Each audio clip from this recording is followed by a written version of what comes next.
Senja selalu menjadi waktu paling ditunggu, saat dimana matahari kembali ke peristirahatannya setelah seharian berjuang memberi sinar kehidupan untuk bumi.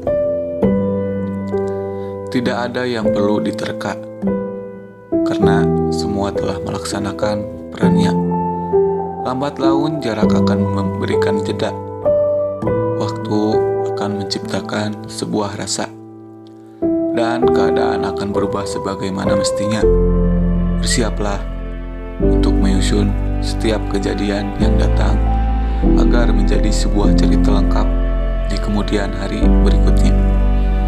Tetap positif dengan sebuah rencana, karena senja akan datang meski dengan suasana berbeda.